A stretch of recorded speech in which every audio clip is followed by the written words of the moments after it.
केला बेचने वाली चुड़ैल। एक बार की बात है, जादूपुर नाम के एक गांव में करतब दिखाती एक औरत एक रेड्डी के लिए गांव में आती है। आइए आइए मेहरबान कदरदान, खाइए रोहड़ा के ताजे ताजे केले। कभी खाए नहीं होंगे ऐसे केले, पीले पीले केले खाइए। ये कहकर रोहड़ा हाथों में 4 केले लिए उन्हें सर्कल में जोर जोर से हवा में उछालती हुई करतब दिखाती है, जिसे देखकर आसपास के सारे बच्चे अपने अपने मम्मी पापा से उस औरत के पास जाने की जिद करने लग जाते हैं। पापा, ऐसा तो सर्कस में बॉल से होता है ना, ये आंटी तो केले से कर रही है। चलिए ना पापा, देखते हैं। रोहड़ा एक पतली सी तार पर चलती हुई केलों से करतब दिखाती है। आते जाते सभी लोग बाहर रुककर उसके करतब देखते हैं और वाह वाही करते नहीं थकते। जैसे ही एक आदमी पास आकर उसे पैसे देने लग जाता है, तब वो कहती है, अरे नहीं नहीं साहब, मैं करतब तो बच्चों के मन को बहलाने के लिए करती हूँ। धंधा तो मेरा केले का है। पीछे देखो मेरी रिड्डी, जो भी मेरे केले खाएगा मेरी तरह चुस्त दुरुस्त और तंदुरुस्त हो जाएगा। पता चलता है क्या कि मेरी उम्र 55 की है। अरे पर ऐसे ठंड के मौसम में कोई केला क्यों खाएगा? ये ऐसे वैसे केले नहीं है साहब, ये शरीर में गर्मी देते हैं। ठंड को दूर भगाए जो भी रोहिणा के केले खाए। पापा, अगर मुझे केले नहीं मिले तो मैं घर नहीं जाऊंगी। तभी उसके पापा कहते हैं कि बेटा, केले ठंड में कभी गर्मी नहीं देते। ये सब कहने की बातें हैं, सामान बेचने का तरीका है इनका। पर पिंकी नहीं मानती। मैं केले खाऊंगी। पिंकी की जिद के आगे नत्थू हार जाता है और उसे केले खरीद कर दे देता है। पिंकी खुश होकर केले घर ले आकर खाती है। अब मैं भी करतब करूंगी, कितना मजा आएगा। जादुई केले। पिंकी पहला केला खत्म भी नहीं करती कि वो बेहोश हो जाती है। दूसरे केले से एक काला धुआं आता है और रोहड़ा चुड़ैल बनकर बाहर निकल आती है। मेरे भूतिया केले बच्चे न खाए, ऐसा हो ही नहीं सकता। जादूपुर वालों, कब तक बचोगे? आ गई हूं मैं रोहड़ा, जिसका कोई नहीं कर सकता सामना। रोहड़ा पिंकी को गोद में उठाकर काले धुएं में कहीं गायब हो जाती है। शाम के वक्त नत्थू घर लौटता है और पिंकी को घर में ना पाकर उसकी माँ से कहता है, माँ पिंकी कहाँ है? अरे बेटा, उसे तो तू सुबह करतब दिखाने ले गया था ना, फिर कहाँ वापस आए तुम दोनों? मुझे लगा तू उसे अपने साथ मंडी ले गया होगा। हे भगवान, मेरी बच्ची कहाँ गई? मैं उसे घर ही तो छोड़कर गया था माँ। नत्थू गांव के घर कोने में अपनी बेटी को ढूंढता है, पर उसे वो कहीं नहीं मिलती। परेशान होकर आखिर रो रो कर नत्थू हिम्मत हार कर घर लौट आता है।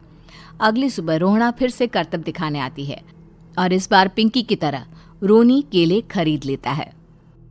50 रुपए दिए थे पापा ने, सारे पैसों के मैंने केले खरीद लिए हैं। अब मैं भी आंटी की तरह ही करतबबाज बन जाऊंगा। यही सोचते हुए रोनी केले खाता है और पहला अकेला केला आधा खत्म भी नहीं करता कि चुड़ैल उसके सामने आ जाती है। मेरे साथ चलने का समय आ गया है रोनी।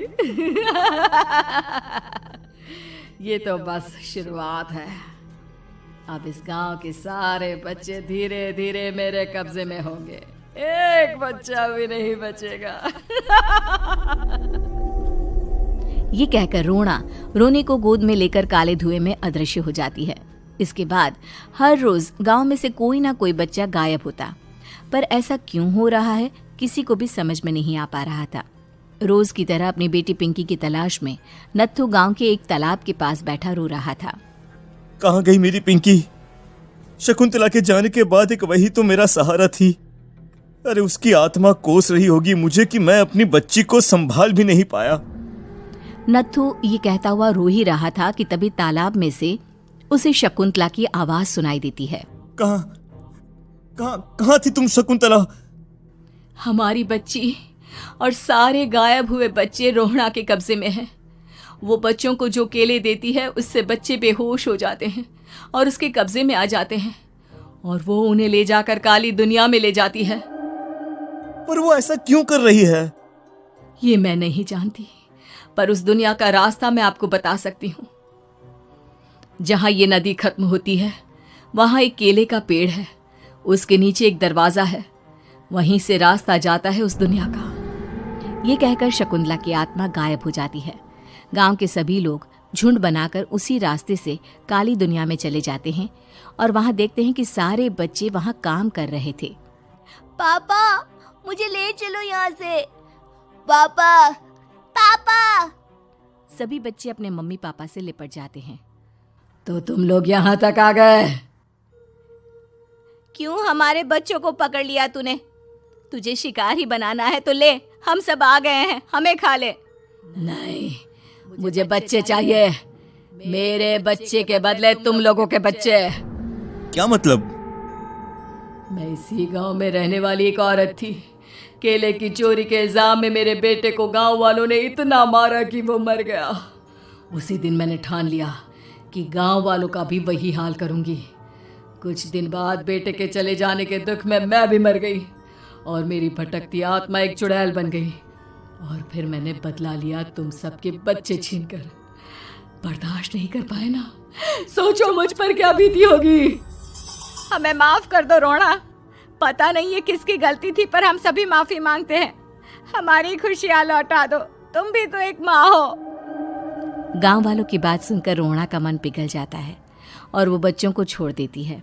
उसके बाद काली दुनिया बच्चों के लिए जादुई दुनिया बन जाती है। अब कोई भी कभी भी वहां आ जा सकता था।